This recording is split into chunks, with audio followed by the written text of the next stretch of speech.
Hi, I'm Mike Franz. I'm Medical Director of Behavioral Health at Pacific Source, and I'm here today with another COVID-19 update, this one on interpersonal violence during COVID-19.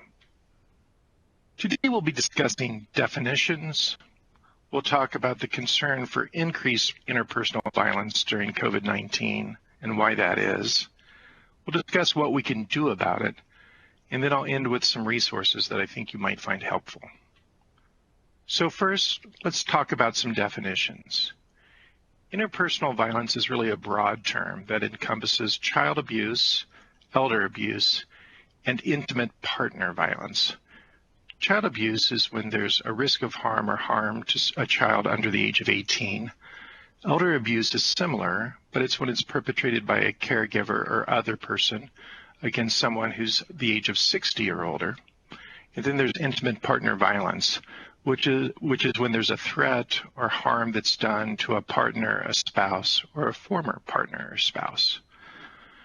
The types of abuse include physical abuse, sexual abuse, emotional or sometimes called psychological abuse, financial abuse, and neglect. So we do have increased concerns about interpersonal violence during COVID-19. A lot of this stems from the physical distancing, or sometimes called social distancing, that's taking place right now. This forces us to stay home with an abuser, a potential abuser. This hunkering in place with someone can really become a pressure cooker and can lead to increased stress and risk for abuse. Many of us are also experiencing economic hardship with COVID-19. Parents are experiencing a lot more stress, being caregiver, needing to work, and also be the educator for their children. Even our kids are having more stress, and this can increase risk. We know that there's been increased substance use during COVID-19, which is a major risk factor for interpersonal violence. And there have been exacerbations of existing mental health conditions. Paradoxically, some of this abuse is less visible right now. This is especially true for child abuse. In fact, in April of this year, there was 50% less reporting than there was in the April of 2019. We think this is likely because about 2/3 of all child abuse reporting is made by child-serving agencies such as schools. And of course, kids aren't in school right now. We do have some data on domestic violence or intimate partner violence. Well, at baseline, the CDC says that there's a lifetime risk for women of 1 in 3 of being victims of domestic violence and 1 in 4 for men. But right now we're getting reports from numerous U.S. cities that there's an increased rate of domestic violence. And China is reporting that their domestic violence rates have doubled. France has reported a 30% increase and Brazil a 50% increase. So what can we do about this? Well, we can create a safety plan.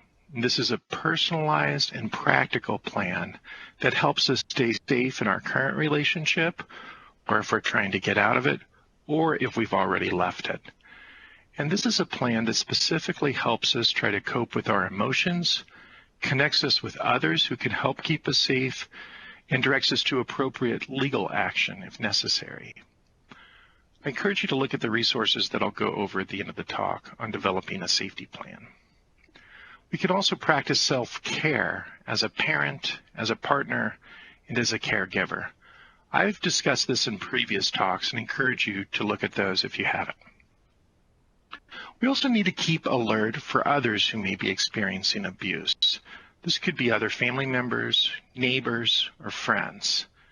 And if we see something we're concerned about, reach out to them and connect them with resources.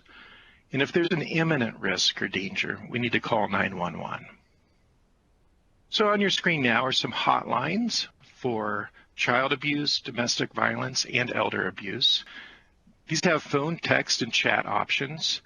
And the elder abuse has a link that'll take you to the state-specific hotline in your area. Finally, here's some additional resources on your screen. Some of these pertain to developing that safety plan I talked about, and one of them has an interactive link. I encourage you to check it out. So next week, we'll be finishing up Mental Health Awareness Month with a discussion about telehealth as it relates to behavioral health during COVID-19. I encourage you to check it out. Thanks for watching. I'm Mike Franz, Medical Director of Behavioral Health at Pacific Source.